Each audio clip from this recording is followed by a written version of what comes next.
Hello, everyone, and welcome to another episode of the Story Church Project. We're happy that you guys are here. Reminding you that we are coming near the close to this series. We are looking at the book Faith Formation in a Secular Age by Andrew Root. And again, we are inviting you, if you haven't done so, you can acquire this Audible version of this book for free by clicking on the link in the description notes or clicking on the link in the description if you're watching or listening on YouTube. You can click on it. It'll take you to our partner, who is Audible. We've partnered with them so that you may receive a free trial for their services. All you got to do is then type in the name of the book, Faith Formation in a Secular Age by Andrew Root, and then you can download the book and it becomes yours. And you can also have that free trial with Audible. We appreciate the partnership because every time you click on there also, you are supporting us so that we can continue to create this podcast and just bring value to you guys. And hopefully you have been following along. If you haven't, you can still go ahead and do that. If you have, and you're just listening to the podcast, you're still in time to do that. You still have the ability to go in and get that book and just, dive deeper into what Andrew Root writes as he expands on everything we've been talking about here about faith formation in a secular age. Again, thank you guys so much for those of you who have supported us in that sense. And obviously you guys have received the book and value for you guys' life. So that's awesome. And today we're going to be going into the part of faith formation. Hopefully we will finish off by kind of looking into what faith really is and how all this history that we've gone through has now affected us as a church today. So let's get right into it.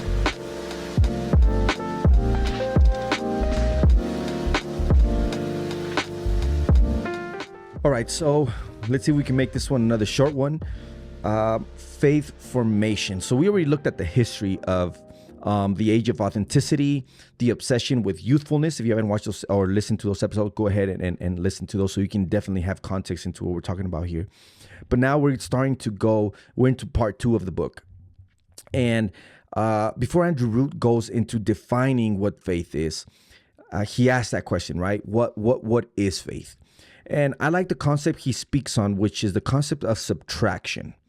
And just to summarize this concept that he's speaking on, we are part of a society that feels that we are subtracting things, right? That the result that we now face, that the challenges that we now face, for example, the challenge of young people leaving the church, the challenge of young people not being able to stay in church, right? Not only are we not reaching young people, but the people that have grown in the church are also leaving. Like those type of challenges, a lot of times as human beings, and because of society, we've developed this concept of subtraction. We say that these things are happening because of the lack of, because we've subtracted so and so. We've subtracted this, we've subtracted that. For example, we might say that because that youth are leaving because we've subtracted from the budget of youth ministry. That's just an example, right? Young people are leaving, or young people are not becoming more faithful to God because we have subtracted, we have removed prayer from schools. Young people or the world is becoming more worldly or secular because we've subtracted the Bible from schools, from public venues, et cetera, et cetera. So a lot of times, because we have this subtraction mentality, we end up thinking that these things have a reason, right? Then the reason is because we've taken away things. Now, there is some truth, right, to some things, to there being a lack of certain things in certain spaces. But I like what Andrew Root says. The issue is not subtraction. And unfortunately, because we think the issue is subtraction, then we end up with a lack of things. We end up with saying we don't have enough. We need more of this. So he speaks on this this urgent need to provide a solution because the subtraction has happened. So since the subtraction has happened, whether that be, we don't have no more prayer, we don't have a lot of preaching like we used to have back in the day. We don't have as much, and this is true even in our circles. If we had more pathfinders, if we had more of this, like young people would be more involved. If we had more commitment, people would be more involved. And so because there's a subtraction, that subtraction has created a hole. We create this urgency to have to fill it quick. And that's where we start developing frameworks to fill this, right? Frameworks to bring us solutions to the results or challenges that we are facing now. So if the challenge is young people are leaving, we will look for quick solutions. We will look to create these type of faith that we add adjectives to it, like a robust faith, a courageous faith. And so we say, well, we need more programming. Well, we need to, give youth some participation. We need to involve them more, allow them to use more technology. We need more programs. And we start creating frameworks to quickly solve the issue that we feel is there because of the subtraction, because of the lack of whatever we think we're lacking now. And in us trying to figure out what that is, or creating those programs and creating those frameworks, we just create things and keep creating program after program after program, and it doesn't work, and we're just quickly trying to fix it. Now, what we looked at in the history of part one helps us to understand that this goes beyond that. Andrew Root says that the issue is not subtraction. The issue has been addition. The issue has been adding more things. In a sense, not only replacing, but adding this idea of authenticity, adding this idea of youthfulness that have been added to the way people think, have been added to society, and have not only replaced, but they've become the norm, right? And when we look into it, we see that it's not just an issue of things that have been subtracted, or that there's no prayer in schools, or that there's no Bible in public spaces. It's that people have added, like society in itself, as we discussed in the previous chapters, have added these ideologies, specifically the age of authenticity, the ideology of authenticity, and specifically the ideology of youthfulness, that causes people that makes people not able to look at reality in the way that God wants us to look at reality. And so literally, it's been a shift in mindset. There's been a shift, and the shift is not only a shift, it's just an addition of layer after layer of these ideologies that just don't allow us to look at life in a way where God exists, where faith is more than just commitment or believing in something. So Andrew Root speaks on three types of secular issues that as a church we face. And these are super important in order for us to eventually come to the question, what is faith? But in order to understand what is faith, after we've looked at the history of how youthfulness and authenticity have become an issue, he describes three types of three elements of secularism. And I'm not going to go through all of them right now, just, for the sake, please read the book. It's amazing. It'll help you. It'll open your mind in many ways. But I want to focus on the element of secularism, the second one, and the third one. In the second one, he speaks about that this secular element, he calls it secular too, is about space. It's about grabbing more space. So it's a fight, it's a war between what ideology is the one that's going to win. What ideology is the one that's going to rule our society? What ideology is the one that needs to be ahead and pretty much beat the other one?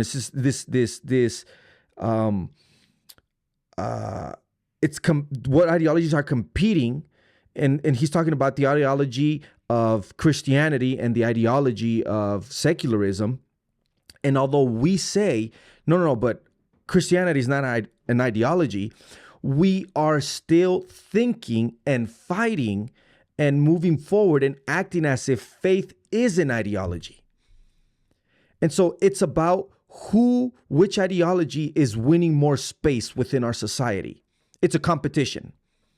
So we need more, for example, now we need more Bibles in public spaces. We need more prayer in school so that the ideology of Christianity can beat the ideology of secularism. And we see this because the church, one of the issues is that we're losing young people. And if we're losing young people, we have the mentality that because we're losing young people, then our church is not authentic. Then our church can't be real. We don't have the validation that the secular world has. See, the secular world has young people and they're doing them and they're look at all this. So we as a church, we also need this validation to validate who we are, to validate that our ideology is correct. We need to have more young people in it. So we need to make it more authentic so that we can win in this competition of who's taking over the space of society, who's taking over the space or the leading ideology within our society. Andrew Root says we act like because we're losing young people, we need them to authenticate the space of religion against the space of secularism. It's a turf war. And because of this, in secular two, in this mentality of secular two, faith becomes more about affiliation with the cultural and societal institutions of religion more than an actual experience with the transcendent. In other words, since this is a turf war, we need people to be affiliated with the institution or with the religion. We can even say denomination, right? So the more young people we have participating, the more we're winning in the space of religion over the space of secularism. We're going on top. That authenticates that as an institution, we're valid.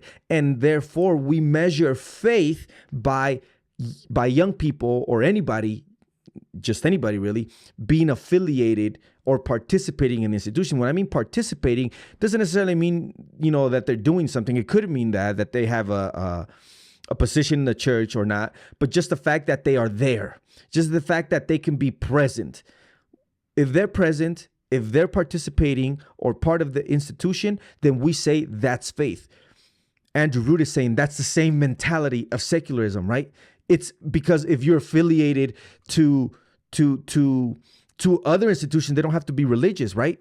You're affiliated to can't think of something right now in this moment, but whatever movement you're affiliated to, even in the secular world, that says, okay, you're being your true self. So then, since you're being your true self, you're winning in society. You've rejected religion. You've rejected those things that have been oppressing you. And so you're part of this team. Well, we're fighting with the same ideology. We're fighting with a faith that is founded in that same mentality. And that's what Andrew Root is warning us about. And I like something that he said, that this might be controversial. And although there is, good to this, but I think this is important. He says that in this secular two mentality, religion, since we're stuck in the same mentality, the same ideology in secular two, right, where it's about winning in the space or maintaining the religious space, being affiliated to it, just like in the secular world, sociologist becomes the visionary. So the sociologist becomes more powerful and more important than the theologian. I'm not saying, again, and if you read the book, he's not saying we don't need sociologists, right? He's not saying we don't need these people. This is important.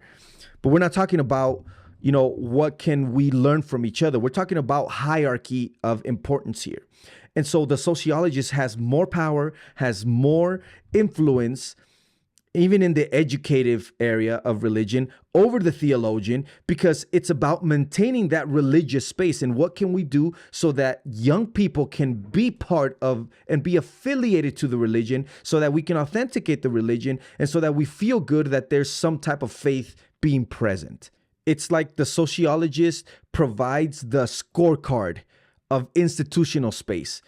The sociologist will say, okay, you're winning or you're winning. But then again, it's the sociologist who, or that ideology that is keeping score instead of the biblical aspect of faith keeping score. And this takes me to the third secular that Andrew Roots talks about. And secular 3 is pretty simple. Secular 3 just speaks on the negation of transcendence. Secular 3 pretty much says that powerful things, kind of like miracles in general, or God doing things, God being present, it just doesn't happen, right? It's just like, okay, you can have God as an idea, but that God actually does things, or that God is actually doing things, that doesn't work. That's what Andrew Root calls secular 3. And one of the examples he gives is like, today people may talk, and people still do talk about angels. They talk about demons. They talk about, all that stuff. But when someone talks a lot about that, it starts to become a little bit like sketchy. In our mentality, and this is true for, I have to admit, I had fallen into this, right? Where we want to reach people, we want to reach to the unchurched or church, but we don't want to talk too much about like, angels or demons or all this stuff, because we live in a society where that's hardly judged. The age of authenticity has caused that, and yet that secular 3, which Andrew calls it secular 3, has come into the church.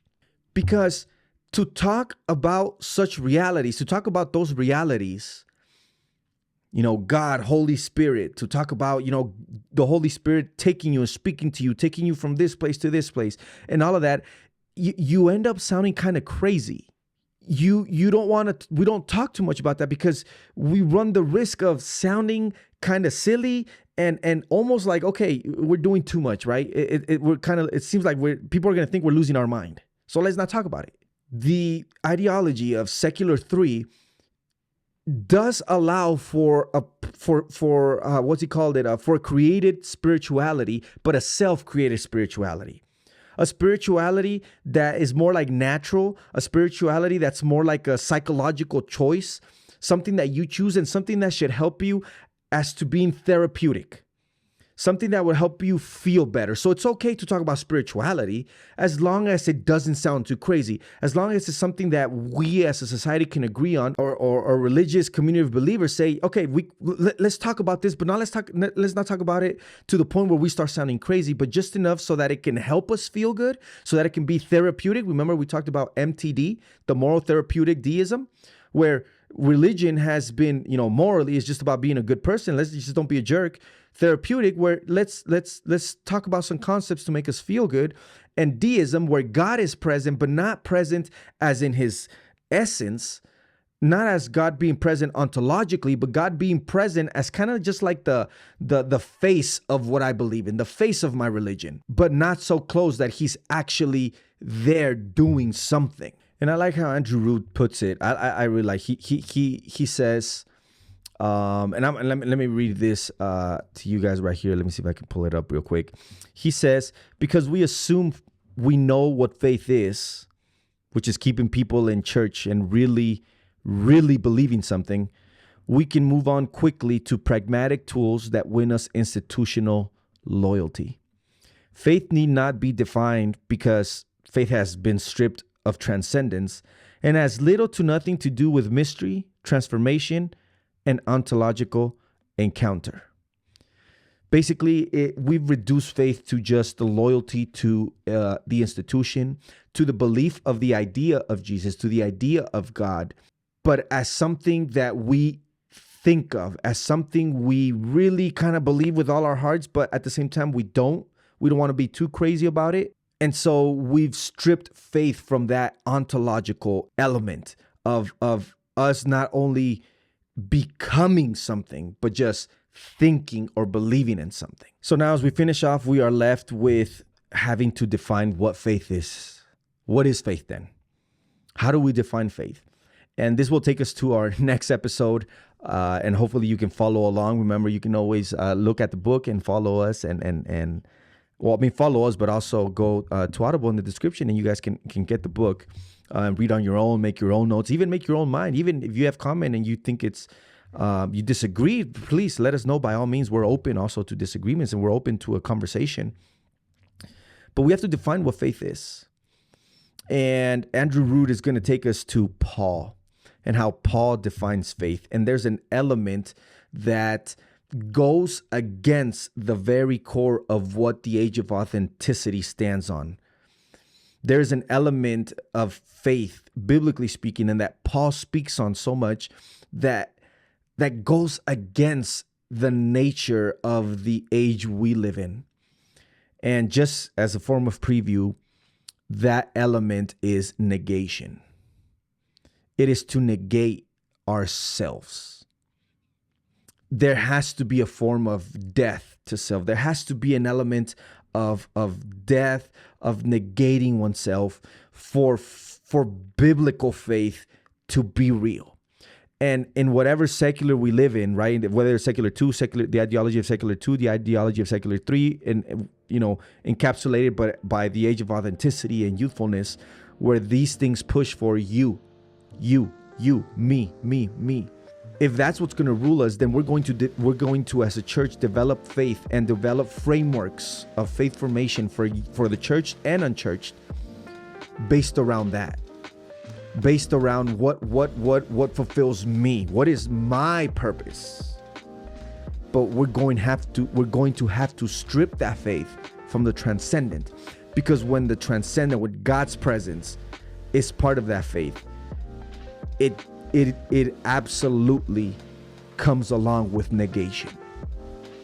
And that's just an element that doesn't fit in the age of authenticity, because age of authenticity is all about not negating yourself. It's about not rejecting the things that make you who you want to be or you're meant to be, quote unquote. But as a church, we've been developing frameworks using the same ideology of that the age of authenticity has given us. But then, Andrew Root kind of gives it a little bit plot twist. At least this is what I got. That in authenticity, there is still a way. Authenticity will still be sort of a tool for us to know, or that will leads us to negation. So although authenticity is kind of bad, right? Or at least the ideology of authenticity in today's day and age, authenticity in of itself will help us to see that, man, there's something else. If we want to be real, there is something else. And that something else is God, but it leads to a negation of selves in order for us to develop that faith that only God can give us. And we'll talk about that in the next episode, as it'll probably be the last one. I'm not sure yet. But just remember to follow along. Remember to be with us, to connect with us, to comment, Spotify, or comment on YouTube whenever you guys want, and we'll be willing to respond. And again, guys, thank you so much for sticking with us here at the Story Church Project. And yeah, we'll catch you guys on the next one. Peace.